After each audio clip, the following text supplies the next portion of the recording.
and welcome back to Lovett Film. My name is Jamie. And my name is Chris. You're very welcome back to the show. This week we're continuing that Dexter Resurrection train. I mean, we just had Intare, who played Blessing in Dexter Resurrection, who I'm kind of theorizing is the New York Ripper, and I don't know, he got a little bit strange when I was asking about that, so maybe we were right. But we're continuing the Dexter Resurrection train with Emilia Suárez, who's on the show today, who plays Elsa Rivera. And she's kind of the new love interest for Harrison in the show, and she gives some humanity to Harrison while he's going through some pretty messed up. She does a fantastic job in Dexter Resurrection. So, without further ado, let's get into the interview. Hello. Hi. Hi, Emilia. Nice to meet you. Nice to meet you too. How are you today? I'm doing good. How are you? I'm good. It looks like you're in the sun. It looks fresh. It is very bright and sunny. I'm in New York right now, so it's a very bright and sunny day, but I've been back and forth between New York and London, and apparently it is also very sunny in London, so sunny all around. Yeah. Yeah, London will definitely be closer to me here. I mean, London, I'm in Ireland, so it's only like a half an hour, but London typically a lot hotter than here. In Ireland, it's, it's always cold. Sure. That's what I hear. I'm trying to go at some point, but I haven't figured out when, but I'd love to. Oh, you should. I mean, I'm excited to talk to you today. Thanks for coming on. Yeah. Lots of questions. You're an actor, you're a singer, you're a songwriter, and I have lots of questions. How did you become an actor? I honestly, like, as far back as I think I can create human thoughts, I wanted to act and sing. I don't know. I mean, it must just be exposure to, I was actually asked this the other day by a fellow artist friend of mine, and I don't have a specific movie or stimuli that locks in my brain as formative moment. I just know as soon as, I don't ever remember watching a movie or watching TV or listening to music and not being yeah, I guess I got to do that. And that has, whatever that feeling is, has just never gone away. So yeah. Cool. I mean, I can't imagine what it's like to do as a job, because I'd imagine it's a stressful job, but also fun and rewarding. Like, you're in shows like Dexter Resurrection, which I've been an avid fan of. I've been watching it every single week, and honestly, you guys have knocked it out of the park. It is such a good show. I mean, and Dexter, this is your first introduction into that crazy universe that's been going since 2006. I mean, that's a long run of a show. I know there was gaps in between. Were you aware of Dexter as a show before you got the role of Elsa? Yeah, so I had never watched it because funnily enough, I typically don't watch things where people get chopped up. I can't handle it. Yeah, that's fair enough. I've really come a long way. I think Dexter has really exposure therapy. I just watched whatever the most recent 28 Days, 28 Years, whatever later film, and I was like, wow. Oh yeah. I could not have watched this before Dexter. But I did it was my dad's favorite show. And so I always knew of there's this show, Dexter, my dad loves it. It's kind of, in the world of the things that I could start trying to watch and then be freaked out and not watch. And, it came out in 2006 and I was a wee lass at that time. And so I couldn't have stuck with it. But I've actually known Jack Alcott for a long time. And so it was resurged into my, consciousness when New Blood happened. And I was like, oh, Dad, I have a friend. They were actually doing another version of this show. And he's like, oh, cool, I'm going to watch it. And I only watched some snippets because I was like, I don't want to watch it, but I want to watch Jack. And then when I got the show, I was like, okay, well, I guess I have to watch it now. And then I binged it and I couldn't, there's definitely parts that I've only watched this, some moments, but generally speaking, I've now I obsessively binged everything that exists now. I mean, that's definitely exposure therapy. I'd say your dad was hyped when you got the job, huh? Yeah, absolutely. He at first and remains, scared. The best things don't always happen to the people. So he's like, what am I gonna have to watch? But it was amazing. I definitely didn't tell him at all until I got it because I was really afraid of ruining the show for him. of him, like me being cool with not getting it, like that's the career I'm in, all those things, and him being like, no, like it's over for Yeah. me, like it's done, like, and ruining a show that he loves so much. So I'm glad it worked out. Yeah, me too. Because I mean, your character's really interesting in the show too. You and Jack have this, like, for anyone who hasn't seen it, like a will they, won't they type of relationship, and you're very much a friend for Harrison's character. I mean, did you watch Harrison's or Jack's performance in New Blood before getting? Throw, you were saying you binge watched it, so you probably saw the newest season Yes. with Jack. I mean, did that help when you were getting your character prepared? I mean, just to understand the crazy situation Harrison's in the Dexter universe. Yeah, totally. I mean, I think, especially you also, I think the hope is that anyone watching New Blood is also holding the memory of like the little boy from the original series in your head Yeah. too. So you've just seen him through so much. Like what a relentlessly traumatic life this boy has gone through. And so for me, it was kind of just like, okay, how can I, even if Elsa doesn't have all this information, like I think the hope and the feeling for me is like, wow, this really feels like someone who sees him for his goodness and sees him for who he wants to be and clearly has a past. Don't we all? And is like very, I'm sure she couldn't imagine what, but, is very, interested in kind of just trying to like lift him up any chance she gets. And I think that, seeing Jack did such a beautiful job in New Blood, and so I think you watched that. And for me, when my character's job is just to kind of come in and hold his hand through all of this, like it makes it really easy. You just look at his performance in that, and you're like, God, I want to give this kid a hug. Like, what, God?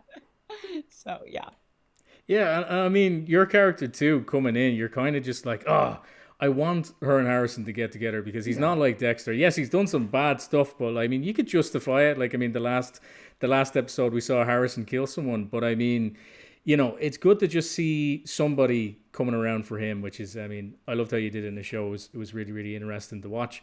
I mean, I can imagine as an actor too, coming into Dexter Resurrection, it's different to like the other Dexter seasons, I mean, they're really going for like a big cast, with names like Peter Dinklage, Christian Ritter, Uma Thurman. I mean, you get the OGs coming back too, like Desmond Harrington, C.S. Lee, David Zayas.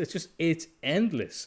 yeah. Were you aware of this when you booked the role, that this was going to be like a different type of Dexter show? It's a great question. I knew, no. I think no. I think no is the answer. I knew. I knew I was on it before at least I was privy to, going for Peter, going for Uma. And my understanding is that they got, I mean, as you can imagine from the cast they have, that these were their like, what if it's this person? And they got him, So I think that's a testament to, the original series that people love so much. And also the scripts of this project. I think so many shows, hear a fan base crying for more and they go for a reboot or something that reimagines it. And to no one's fault, like it's so hard to recapture the magic of why people love something in the first place. And I remember reading these scripts and being like, I mean, I can't know until it's done, but like, I was like, I feel like as someone who was then becoming a fan of the work itself was like, no, this is just more Dexter and better Dexter and Dexter with more time and experience. Like it just felt so the original fabric of why people love that show in the first place. And I think all of those, Titan actors also got those scripts on their desks and were like, no, I mean, this is extraordinary, and everyone wants the chance to work with Michael and work with Michael in this role. I think too, like what a unique, I mean, the amount of people that are willing to come in and be like killed immediately is hilarious because Yeah. they're like, I want to be on that table. Yeah, let's do it. Yeah. Big time. And I mean, yous are all as good as each other, Titan actors, but you're up there with them. I mean, I don't want to spoil the show from what we haven't seen because you know what's going to happen. I mean, but from what we've seen so far, Elsa hasn't had a scene with Michael C. Hall. So I don't want to ask if you have, because again, that will spoil what's to come. But Possibly, yeah, totally, yeah. yeah. I mean, I suppose I could ask, did you meet Michael C. Hall maybe on the set?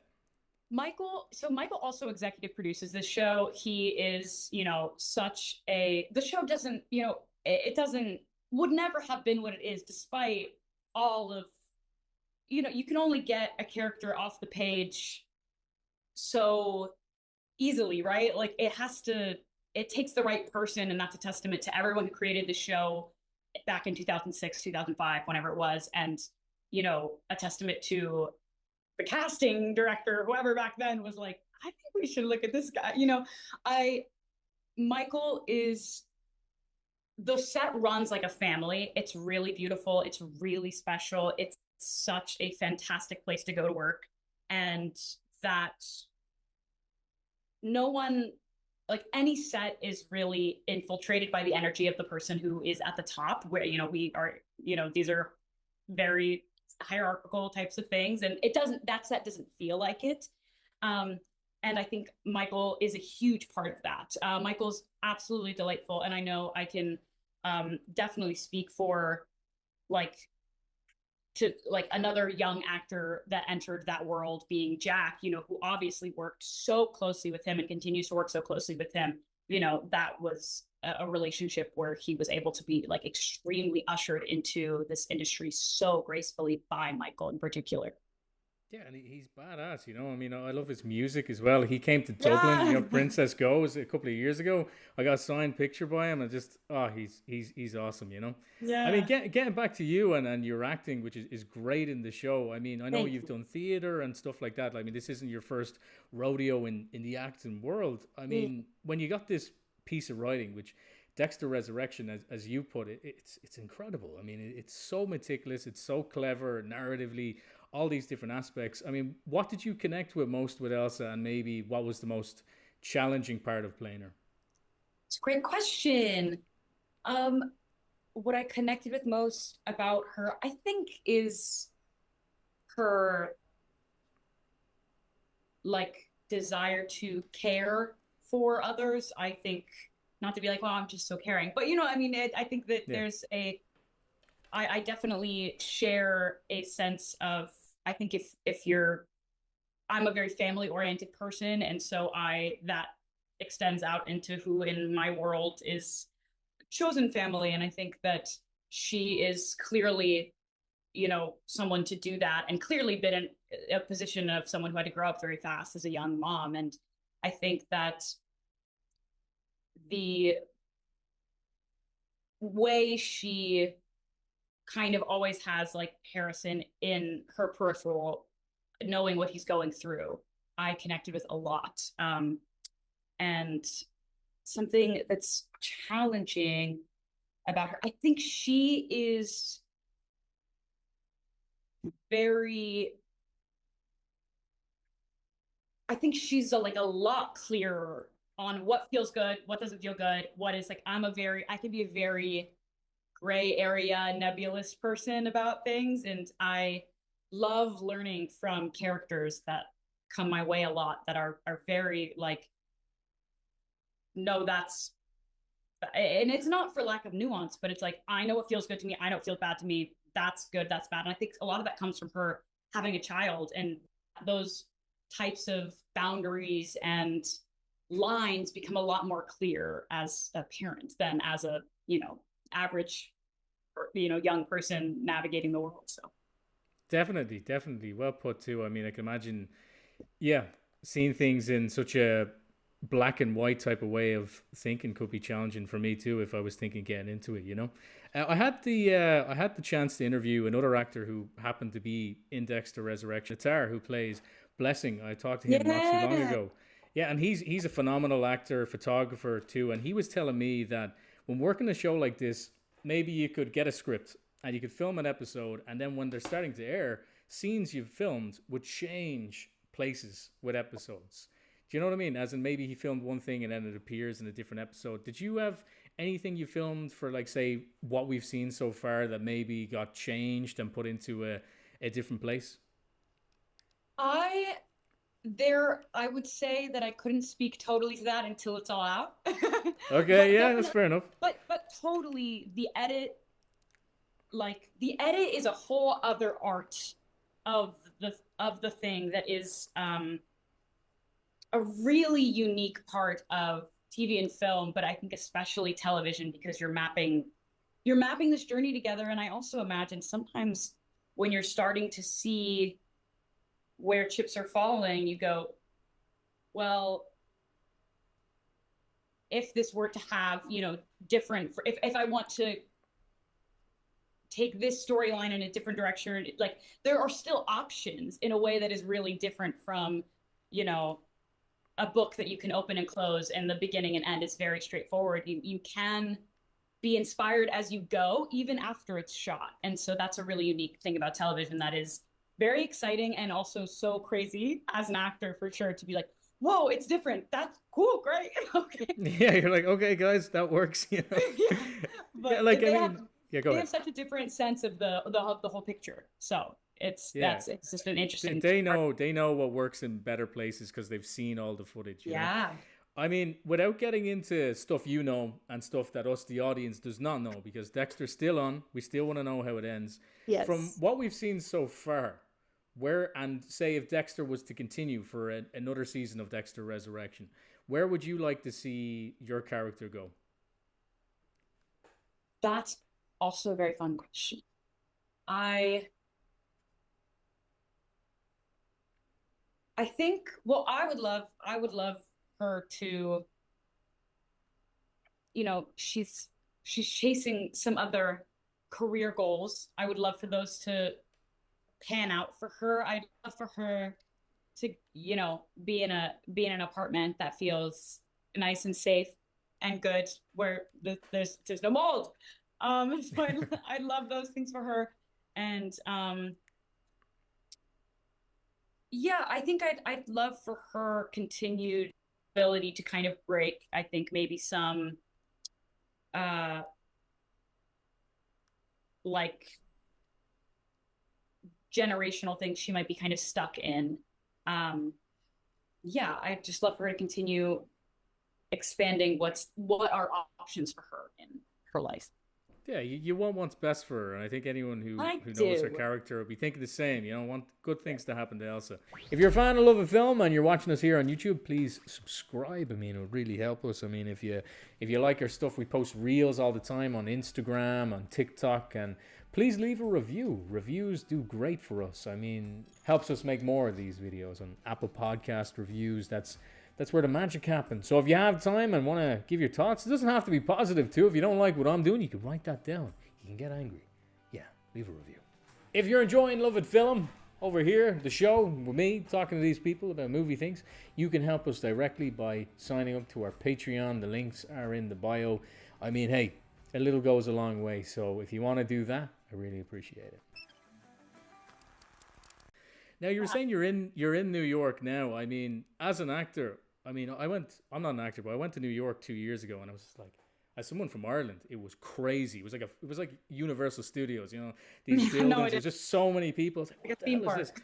Yeah, a theme park. It was crazy. I mean, acting in New York in a production where you guys are filming on location, and I'm seeing a lot of these things. What's it like as an actor filming in New York? Is that stressful? Like, is there people all over the place trying to get over barriers, that type of thing? Um, you know, it can be. It also depends on because you have multiple production shooting in New York. So sometimes you are on one street and like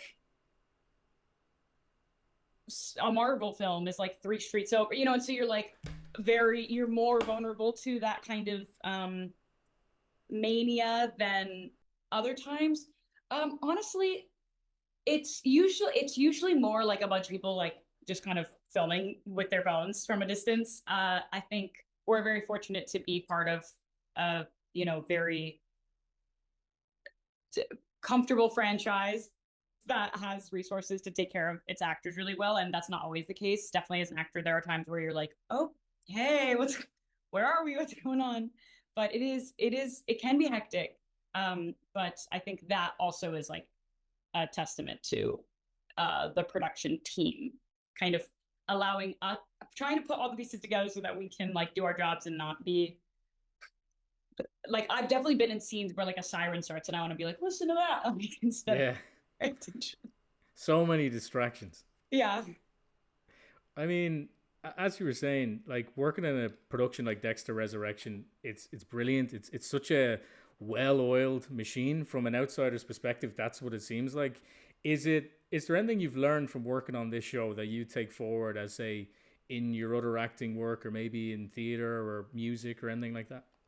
Absolutely. I mean, I think this, again, like this particular job and set, like I really expected to walk in and try to like be out of the way. Like these people know how this thing goes. Like I don't, and it is so, everyone there knows how beloved this franchise is and this character is, and knows how like knows how cherished the product is going to be, and care about that so much in a really artistic and personal way that is really, really beautiful to see. Honestly, I really thought it would be a bit more of a bit more of a machine and a bit more of a job in a way that those things become sometimes, which is totally also makes sense why that happens. But there's something very, you know, when you see like a camera operator sitting there like god frustrated they can't like quite get the shot the way they want, you're like, oh my god, they're just like me. Like Yeah.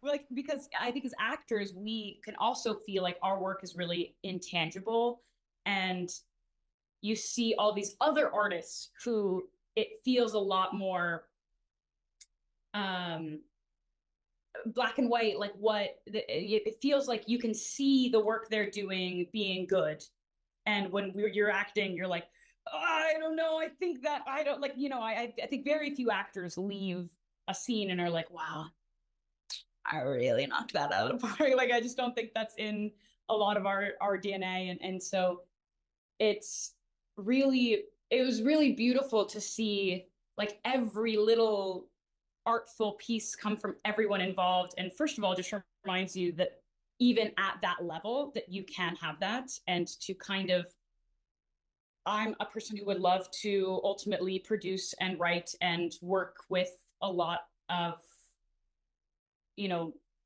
artists that maybe aren't always, their path isn't as linear as mine has kind of been lucky to be, and other people like me. And so it just reminds me that you can like not accept anything less than that at any level, and that is really, really valuable. And I think any industry runs into like, okay, well, if like they're kind of an asshole but like they're kind of talented enough to be an asshole, it's like no one's talented enough to be an asshole. Like everyone, there's too many talented people Yeah. to like have to be cool with somebody, you know, being the worst. So I think it's amazing to walk around a set of this caliber and everyone is wonderful. It's great to hear, and I think it comes across as just a viewer. It really comes across that you guys just killed it and gave it everything. It's so much fun to watch the show, Oh, and it's so much fun online too. Everyone like with theories and stuff, and it's just yeah. like the New York Ripper. It's this whole thing where like I you know, know. I mean, I had to ask Natar as well because there's a big rumor online that maybe he's the Ripper. But again, I I don't just want to saw spoil that. anything. Yeah, so I'm loving, but I love seeing like I didn't even think about theories like as a, you know, you don't think about it as you're making it. yeah. And so as they're coming out, I'm seeing all kinds of theories and I'm like, oh, whoa, oh, like, and some of them, you know, are, you know, interesting in line with the thing happening. And sometimes it's like, you should go right. Like, because that, that is something like, okay.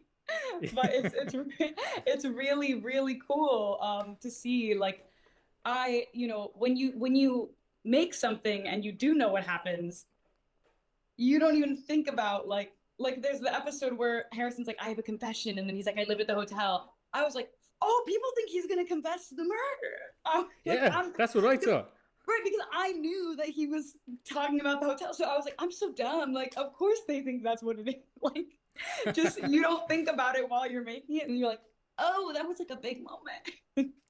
there's so much to it. It's honestly, as a fan of Dexter, I mean, I've been watching for years.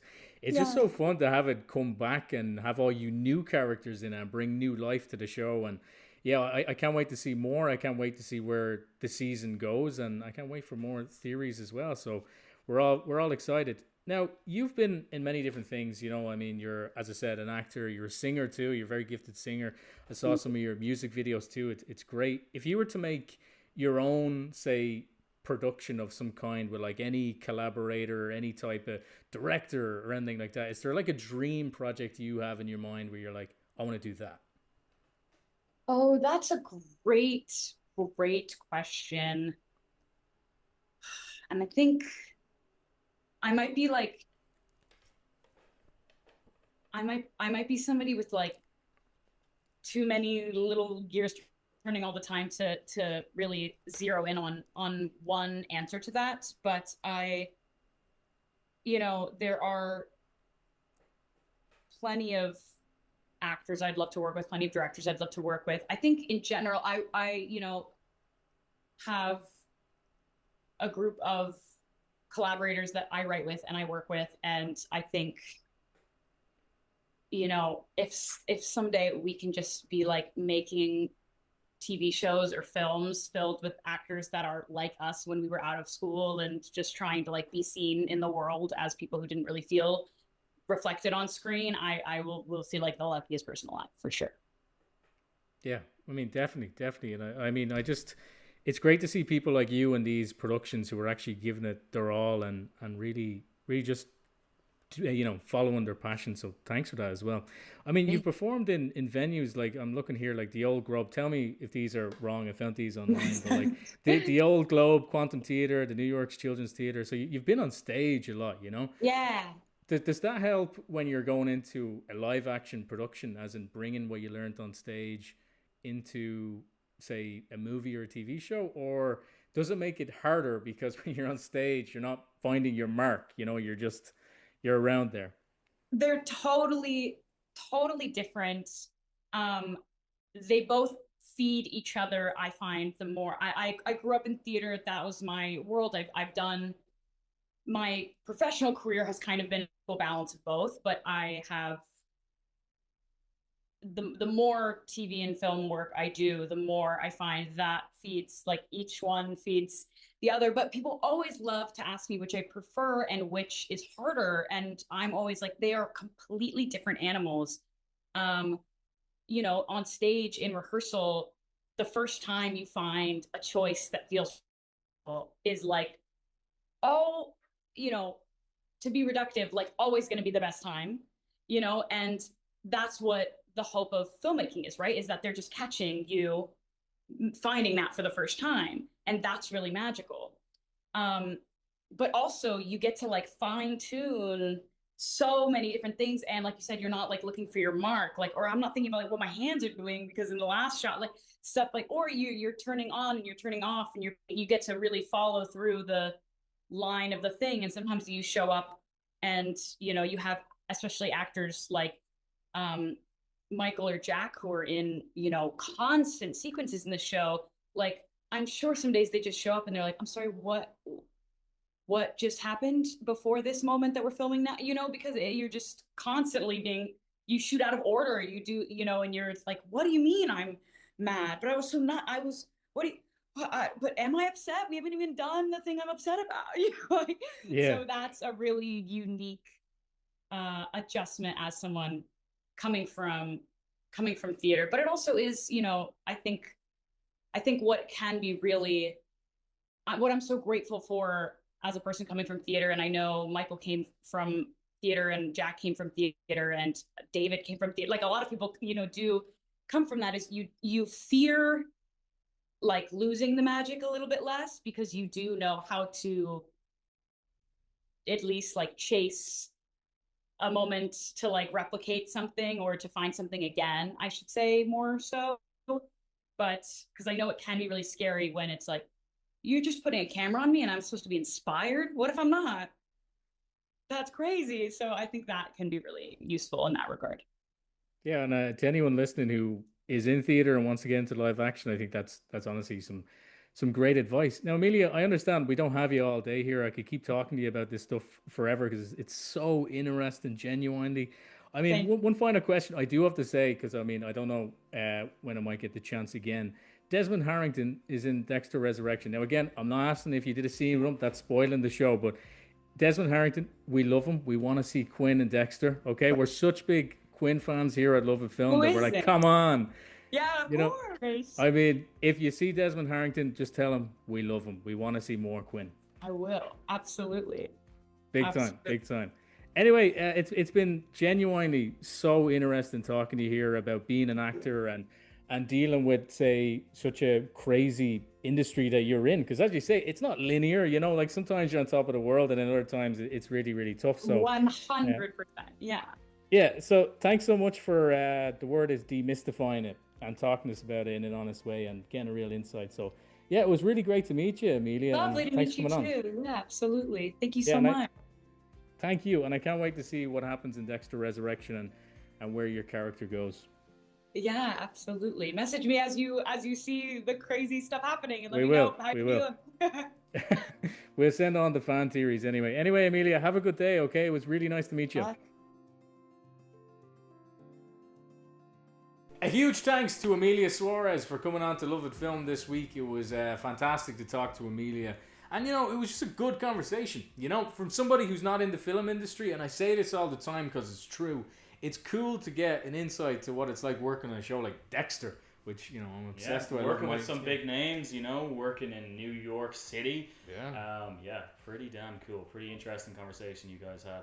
You know, Emilia is a singer too. I mean, she has some great songs on YouTube. You should look them up. And it was cool getting an insight to what it's like working with these actors, with, you know, Michael C. Hall. You know, we haven't actually seen a scene with her and Michael yet, but she spoke about Michael being executive producer and how good of a job he does. I mean, I can't imagine Dexter being your boss, walking around being like, hey, how are you? Considering just how much stature this show's had, how long it's been on the air, you know, and even, like, you know, when did it first air? 2006. Yeah, 2006. So they aired for, like, you know, how many seasons? 8 seasons? 8 seasons, yeah. 8 years, and then it came back with New Blood and came back again. So it's like Doctor Who. It just keeps coming back. Keeps on rolling. Yeah. So that was a really interesting conversation you guys had, and yeah, she was absolutely lovely. Yeah, I mean, just hearing about, you know, the OGs like Desmond Harrington and C.S. Lee and David Zayas. I mentioned to her about Desmond Harrington about, you know, tell him we said hi type of thing. You know, he's the most underrated character in all of Dexter. Oh yeah, no, he's a big following on TikTok. You know, Quinn. There's a lot of Quinn edits. I'm glad as well she humored you with the New York Ripper theories. The new one at the moment is actually not Blessing. It is now Jonah, who was the Trinity Killer's son in the original series, which I actually think is actually a cooler way of doing it. But we won't find out until probably the season finale. I'd say they might reveal it, if even. Maybe they'll save it. There's going to be like 3 more seasons, right? Or 2 more seasons. Yeah, I mean, it's cool that we've gotten people from the show on. I mean, we had Antare the other week as well, plays Blessing. Then we have, you know, Emilia, who plays Elsa. I mean, who else? Maybe Michael C. Hall. Yeah, or even just some people who worked even behind the camera as well. It'd be cool to get on. So it's I'm glad we've gotten 2 people now from Dexter, and I'd love to keep it going. Yeah, and Emilia has done so much more than just Dexter too. I mean, she's an actor in her own right. She's been in movies with like Florence Pugh, that one that was directed by Zach Braff. That's a cool piece of experience to have, you know, been working in that. And then she was in a few other things too, and she has all her music, which she's a fantastic singer, man. One song, "Zombie," I listened to was very good. Yeah, sure. We'll leave links and all that to her stuff in the bios and description as well, so you can check out all of her great work. I think the biggest question about Dexter, Chris, is who do you think the Ripper is? I mean, Jonah is the theory, but it kind of could be anyone. You know, I think they're making crazy decisions. There's another theory as well that it was some character all the way back from season 1. I don't know what's his name or anything like that, but I've seen that kind of circulating. But I guess we're gonna have to wait and see, I suppose. It's good when we're airing this. There'll be a new Dexter episode. There'll be new discussion. And the reason why people are saying it is Jonah is because there's actually a shot from season 5, I think it was, where or season 4, where Jonah was in the a shop and he was actually holding a big hook, type weapon in the shop, and in the museum that Dexter visits with all the of course all the kind of killer's weapons, there's actually a huge hook which is supposed to be the New York Ripper's weapon. So people are kind of speculating Jonah has this big hook thing and this shot from season 5 or 4. So they might be the same guy. And as well, not to mention that his voice actually matched. It was actually the same voice in the phone recording you got in the last episode. Oh yeah. Do you remember that was a really tense scene with the detective Dexter and he could be him. So yeah, who knows? Who knows? Okay, guys, this is our new segment called Movie News of the Week, where we basically break down the latest news of the week. One of the top stories of the week is that apparently there was a big clash on the set of Marvel's latest project, Avengers Doomsday. We don't know who the clash was between. It could be between two actors. Who do you speculate this was about? Oh, Chris, it could be anybody. We have Pedro Pascal, James Marsden, Kelsey Grammer, Robert Downey Jr., Chris Hemsworth. I'm just naming the cast. Possibly Ryan Reynolds. He hasn't been confirmed. But listen, man, it sounds really funny. It is. These guys, they've gotten so comfortable. Pedro has so much stuff out lately. We're getting Pedro fatigue at the moment, and a little bit. Maybe look, of course, your ego could go up if maybe you've been in all these projects. Robert Downey Jr. Of course, you could say the same. Yeah, thing, I mean, with Pedro too, I agree. He is kind of I think he's spreading himself a little bit too wide. I mean that sounds a little bit wrong, but you know what I mean. In a way where it could affect him badly. People are kind of saying he's a bad actor now, which is not true. No, that's it. He was very good in Fantastic Four. He was good in Game of Thrones. Everything he's done, he gives a great performance, but he's kind of I don't think too many places. Yeah, I don't think he's like a bad. I don't think his acting has actually gotten worse. Great, I just think that maybe it's a case of like his range because he has all these different characters. It's not spreading out as wide. But I mean, look, he's definitely. I wouldn't call him a character actor. Like I wouldn't say he's what's the word for it? Like he can only play the same role. He's been in a few. Like if you compare, let's say Joel in The Last of Us versus he played the villain in Wonder Woman. Can't remember the last one. Film. I think what was his name? Max. Yeah. Well, Lord. Two different people. So he has range, but it's really interesting. The full story is actually that they have to shoot their scenes separately, but they have actually apologized to each other. So it looks like it may be even sorted out. But look, it's not surprising. You have so many big names on a project like that. Sorry, I think somebody in the studio is watching Supernatural. Also, not to mention, we have Alan Cumming. He's also on the set as well. You wouldn't know, would you? You really wouldn't know, man. Okay, let me see for the second bit of news of the week. So apparently Happy Gilmore 2 has broken records for streaming for a whole single week. This is on IMDb. Do you know what the problem with Happy Gilmore 2 is? And I'm not going to spoil the movie for anyone who hasn't seen it. It was written by the same two people who wrote the first one, which was Adam Sandler and his writer buddy. Okay? And they struck gold writing the first Happy Gilmore. But I think there gets a point where you don't know what's funny anymore. Yeah. Like Happy Gilmore 2, you would think on paper, getting the original guys back, it's going to be good. They don't know how to make jokes anymore. The jokes used to be so intelligent. But now the jokes was Sandler opening a cucumber and drinking out of it, and it was a flask. It didn't make any sense. Yeah, it was like a really... I kind of find that funny for some reason, but... But compared to the first time... I know, the first one, I think they were so smart. I actually seen this, actually. I don't know, I can't remember what the example was, but I mean, like, when a studio or whatever does so well and has so many good hits, for years, and they've made so much money, they still make money off these. It's like they don't feel the need to be as creative anymore. It's like there's no reason for them to try. They've already had so many great movies. Why? Like with Adam Sandler, he has his 90s comedies. He's done such a good job. So it's like they don't. Well, I'm not saying that they're not creatively passionate anymore. It's just there's no need for them to go out of their way like they used to back in the day. What do you think his best movie is? I'm actually. I don't know. I tell you mine, Big Daddy. Yeah, that's a great one. I was gonna best courtroom scene in any movie ever. It just is. I actually love Mr. Deeds. Mr. Deeds is up there, probably my number 2. And this is actually slightly controversial, but I love Click. I love Click. Click It's a very bad movie. has one of but the I love best Click. musical scores in any movie. Yeah. You know? No, I for love sure. you, son. For sure. Okay, so a new viral sensation this week has been Weapons, and I actually got a chance to go finally see it last night, and I actually got my thoughts on it. Have you seen it yet? I have not seen Weapons. I like Julia Garner though. Silver Surfer. Yeah, no, she's great. she's on a good stride at the moment. So, Weapons, without giving it away, a quick synopsis is that basically 17 school children suddenly go missing from a classroom when they walk out of their houses at 2 a.m. in the morning. They basically walk out of their houses and they never come back, except one child in the classroom and the teacher. That's all you know. That's all you get from the trailer. My thoughts on this movie: pretty good horror movie. Pretty good. People are it's been going viral lately on TikTok, particularly because of its shocking kind of scenes. I actually don't know. I'm not very familiar with the director of Weapons. But it's gone viral from some very particular shocking scenes. It's very hard to talk about this because you haven't seen it now. It's okay. Are you going to see it?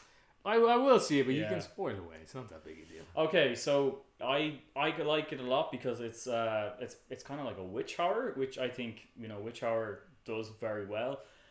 Basically, the story is kind of told from multiple different narratives. It doesn't have a linear narrative.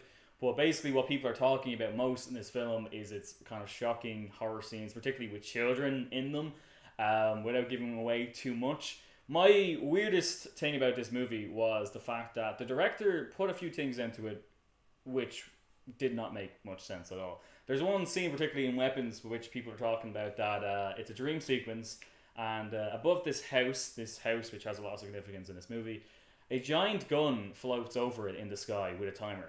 And people were like, oh, is this an allegory for school shootings? Because it's about there's children in this movie. The director was asked in an interview about why he put this in the movie, and he said he actually didn't know why. He just thought it looked cool. And I completely disagree with that. I'm sorry, I completely go with Alfred Hitchcock's statement of if there's something in a movie that's there, it should be there for a reason. And it had absolutely nothing to do with the movie at all. So, pretty good movie, but he had a weird few scenes where the lesson is, man, if you're gonna watch a kindergarten movie, watch Kindergarten Cop. But yeah, look, overall what people are saying about Weapons is it's shocking scenes with children, and are basically saying this is like one of the best new horror movies. My thoughts, it's probably not. It's kind of has the same level of hype as Longlegs did last summer, and I feel like people are gonna feel the same way that they did about Longlegs, where a lot of people love it and a lot of people are just like, it was okay.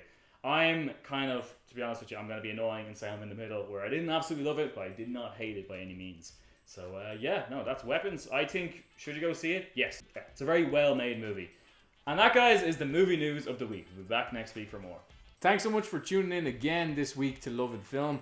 We're here absolutely every week with a new exciting guest. I don't know who's going to come out next week, but to give some hints on who we have coming up, one of these actors held the door and died for doing so. That's a bit of a clue. Thank you so much for tuning in, and we will see you again next week. And a big thanks to Emilia Suárez for coming on to the show.